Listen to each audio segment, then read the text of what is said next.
ကဘာကြီးကိုကာကွယ်ဖို့အတွက်ဥပဒေတွေဘလို့ဖြစ်လာတာလဲအဲ့ဒါကိုဒီနေ့မှလေ့လာကြည့်ကြမှာပါခေါင်းစဉ်ကတော့ကဘာကျိုးအတွက်စီမင်းများ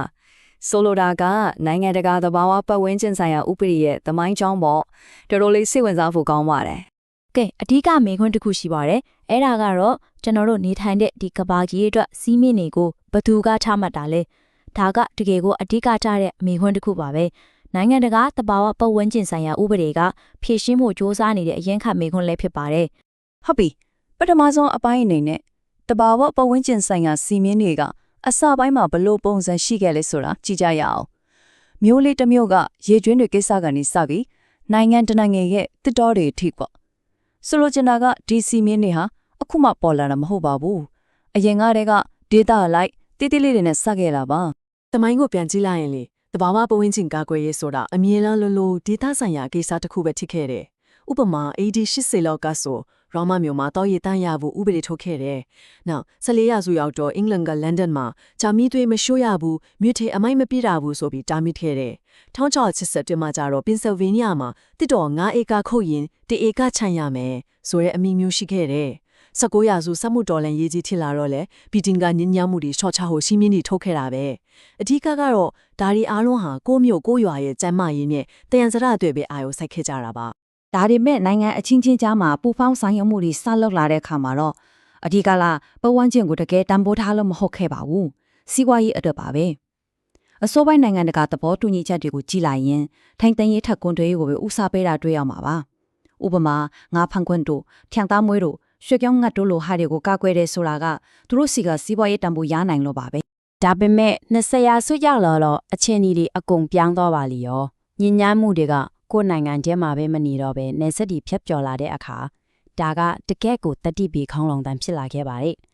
အဲ့ဒီအချိန်မှာလူတွေကသဘောပေါက်လာကြတာသဘောဝပတ်ဝန်းကျင်ပြဿနာတွေကနိုင်ငံရေးမြေပုံပေါ်ကနယ်နိမိတ်တွေကိုလုံးဝခေယူမဆိုင်ပါလားဆိုတာကိုပေါ့ ဥပမာတစ်ခုပြောရရင်1980ပြည်လွန်နေတုန်းက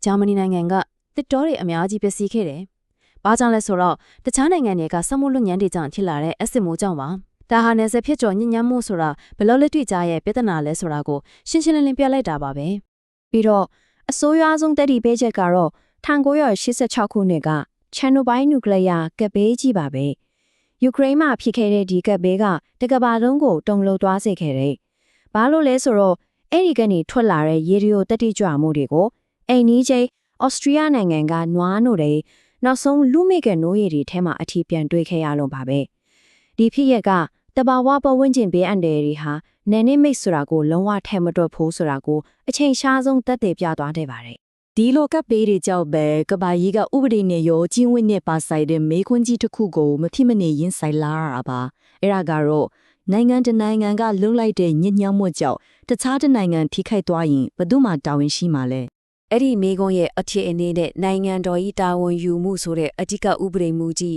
းပေါ်ထွက်လာပါတယ်ဒါကဘာကိုပြောရလဲဆိုတော့ရှင်းရှင်းလေးပါပဲနိုင်ငံတနိုင်ငံကသူ့နယ်နိမိတ်ထဲမှာလုပ်တဲ့ကိစ္စတစ်ခုကြောင့်တခြားနိုင်ငံရဲ့ပုံဝန်းကျင်ကိုတည်တည်တသာထိခိုက်သွားရင်အဲ့ဒီလုပ်တဲ့နိုင်ငံမှာတာဝန်ရှိတယ်ဆိုတာပါပဲဒီအခြေခံမူရဲ့အရင်ခန်းကရှေးကြတဲ့လက်တင်ဥပလေဆိုရိုးစကားတစ်ခုကလာတာပါကိုယ်ပိုင်ဆိုင်မှုကိုတုံးတဲ့အခါတခြားသူကိုမထိခိုက်စေရဘူးတဲ့ဒါကနိုင်ငံတော်ရဲ့တာဝန်ယူမှုဆိုတဲ့အယူအဆတစ်ခုလုံးရဲ့အုံမြစ်ပဲဖြစ်ပါတယ်ဆိုတော့ဒီလိုအခြေခံမှုတွေရှိလာတဲ့အခါမှာနိုင်ငံတွေကအတူတကွစီဝေးပြီးကဘာကြီးတစ်ခုလုံးအတွက်မူပေါင်းတစ်ခုတည်ဆောက်ဖို့ကြိုးစားလာကြပါတယ်အဲ့ဒါကတော့ကဘာအဆင့်တွေ့ဆုံပွဲကြီးတွေဖြစ်ပါပဲအဲ့ဒီထဲမှာခေတ်သစ်တဘာဝပတ်ဝန်းကျင်ဥပဒေကိုပုံဖော်ခဲ့တဲ့အထင်ကြီးညီလာခံကြီးနှစ်ခုရှိပါတယ်ပထမတစ်ခုက1792ခုနှစ်စတော့ဟုံးညီလာခံမှာနောက်တစ်ခုကတော့အနည်း20ကြာပြီးနောက်1790နှစ်မှကျင်းပတဲ့ရီယိုကဘာထိပ်သီးအစည်းအဝေးပဲဖြစ်ပါတယ်ဒီညီလာခံတစ်ခုရဲ့တူညီတဲ့အချက်ကတော်တော်လေးစိတ်ဝင်စားဖို့ကောင်းပါတယ်အချို့အခြားအနာနဲ့ဂျာဝန်ယူမှုဆိုတဲ့အခြေခံမူကိုဆက်ပြီးကင်ဆွဲထားတာပါပဲ1990နှစ်စတော့ခုံညီလာခံမှာတော့အနည်း20ကြာပြီးနောက်1990နှစ်ရီယိုညီလာခံမှာတော့ဒီအချက်ကအတူတူပါပဲနိုင်ငံတွေမှာကိုယ်တင်စားရကိုကိုယ်သုံးပိုင်ခွင့်ရှိတယ်ဒါပေမဲ့အဲ့ဒီလိုသုံးဆွဲတာကတခြားနိုင်ငံရဲ့ပတ်ဝန်းကျင်ကိုမထိခိုက်စေဖို့တာဝန်လည်းရှိတယ်ဆိုတဲ့ချက်ပါစတော့ခုံမှာချခဲ့တဲ့အခြေခံကိုရီယိုမှာလက်ဆက်ပြီးအခိုင်အမာလက်ခံခဲ့ကြတယ်ဆိုတဲ့သဘောပါပဲ အဲ့ဒီအချိန်ဒီမှာပဲအရင်အရေးကြီးတဲ့အယူဆအသစ်တစ်ခုထပ်ပေါ်လာပါတယ်။အဲ့ဒါကတော့ရေရှည်တည်တဲ့နဲ့ဖြင်းဖြူတိုးတက်မှုပါပဲ။ဒါကစီးပွားရေးဖွံ့ဖြိုးအောင်လုပ်တာနဲ့တဘာဝပတ်ဝန်းကျင်ကိုကာကွယ်တာဒီနှစ်ခုကိုဘယ်လိုညီညီညွတ်ညွတ်လုပ်မလဲဆိုတဲ့မူပေါင်းအသစ်တစ်ခုဖြစ်ပါတယ်။ ဒီအယူဆက်ကိုအလွယ်ဆုံးပြောရရင်အဆင့်နှစ်ဆင့်ပဲရှိပါတယ်ပထမအဆင့်ကအခုလက်ရှိမျိုးဆက်ရဲ့လိုအပ်ချက်တွေကိုဖြည့်ဆည်းပေးမယ်ဒုတိယအဆင့်ကတော့အဲ့ဒီလိုလုပ်တဲ့အခါအနာဂတ်မျိုးဆက်တည်းရဲ့လိုအပ်ချက်တွေကိုဖြည့်ဆည်းနိုင်စွမ်းကိုတော့တွားပြီးမထီခိုင်းစေရဘူးဆိုတာပါပဲတော်တော်ရှင်းလင်းပြီးအားလုံးအတွက်စဉ်းစားပေးတဲ့အယူဆက်တစ်ခုပါဆိုတော့ဒီညီလာခံကြီးတွေကနေဘာတွေထွက်ပေါ်လာခဲ့လဲတကယ်လက်တွေ့ကျတဲ့အကျိုးဆက်တွေအများကြီးပါပဲဥပမာကုလသမဂ္ဂပတ်ဝန်းကျင်အစီအစဉ် UNEP လိုအဖွဲ့အစည်းကြီးတွေမျိုးသွန်းတော်မဲ့မျိုးစိတ်တွေရဲ့ကွန်သွဲမှုကိုထိန်းချုပ်တဲ့ sites ရာသီဥတုပြောင်းလဲမှုဆိုင်ရာ UNFCCC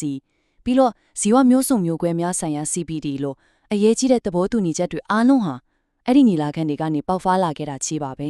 ဟုတ်ပြီအတိတ်ကနေလက်ရှိအချိန်ကိုပြန်လာကြည့်ကြအောင်ဒီနေ့ခေတ်ကမ္ဘာလုံးဆိုင်ရာစီးမြင့်နေအကောဘယ်လိုပုံစံရှိလဲဘယ်လိုဆိုင်ခေါ်မှုတွေနဲ့ရင်ဆိုင်နေရလဲတကယ်တော့လေဒီနေ့ခေတ်နိုင်ငံတကာပတ်ဝန်းကျင်ဥပဒေဆိုတာကတိကျခိုင်မာတဲ့စီးမြင့်ဆောင်အုပ်ကြီးတစ်ခုမဟုတ်ပါဘူးအဲ့ဒီအစားနိုင်ငံတွေရဲ့မတူညီတဲ့အကျိုးစီးပွားတွေကြားမှာအပေးယူလုပ်ထားတဲ့ရလဒ်တစ်ခုပါဒါကြောင့်သူကရေပြော်ရတယ်ပြောင်းလဲပြင်လဲရှိတယ်အဓိကကတော့နိုင်ငံတွေကဒီမူပေါင်းကိုအခြေခံပြီးကိုပြည်တွင်းဥပဒေတွေကိုကိုယ်တိုင်ရေးဆွဲအကောင့်ထဲပေါ်ကြတာပါဒီလိုမူပေါင်းတွေကစိတ်ဝင်စားစရာကောင်းတဲ့ဥပမာတစ်ခုကတော့1990ခုနှစ်ကကျိုးတော်သဘောတူညီချက်ပါဒါကတိကျတဲ့ပြစ်မှတ်တွေသတ်မှတ်ဖို့စ조사ခဲ့ပြီးနီလန်အသစ်တွေမိတ်ဆက်ခဲ့တဲ့ဥပမာထုတ်လုပ်မှုကုန်သွယ်ခြင်းဆိုတာမျိုးပေါ့ဒါကနိုင်ငံတွေကကာဗွန်ထုတ်လွှတ်ခွင့်ကိုအချင်းချင်းဝယ်လို့ရောင်းလို့ရတဲ့စနစ်ပါနောက်တစ်ခုကတန်ရှင်တို့ဖွံ့ဖြိုးတိုးတက်မှုရန်တရားမှာဖွံ့ဖြိုးပြီးနိုင်ငံတနိုင်ငံကဖွံ့ဖြိုးဆဲနိုင်ငံမှာတန်ရှင်တဲ့စွမ်းရည်စီမံကိန်းတစ်ခုကိုယင်းနှိမ့်ညွှန်နှံပေးပြီးအဲ့ဒီကနေကာဗွန် credit ပြန်ရယူတာမျိုးပါဒါတွေကဈေးကွက်စနစ်ကိုတုံးပြီးပတ်ဝန်းကျင်ရည်မှန်းချက်တွေပြည့်မီအောင်ကြိုးစားတဲ့နည်းလမ်းတွေပါအဆုံးသတ်အနေနဲ့ကြောရရင်နိုင်ငံတကာဥပဒေဆိုတာကပူးပေါင်းဆောင်ရွက်မှုပေါ်မှာအခြေခံထားတာပါဒါပေမဲ့တကယ်တမ်းစဉ်းစားစရာမေးခွန်းတစ်ခုကတော့နေ့စဉ်နဲ့မြောပိုကြီးမားလာတဲ့စိန်ခေါ်မှုတွေကြောင်းမှာဒီလိုပူးပေါင်းဆောင်ရွက်မှုတစ်ခုတည်းနဲ့ရောတကယ်ပဲလုံလောက်ပါငလားဆိုတာပါပဲဒါကတော့စက်ပြီးစဉ်းစားစရာဖြစ်ချက်နေမဲ့အခြေတစ်ခုပါ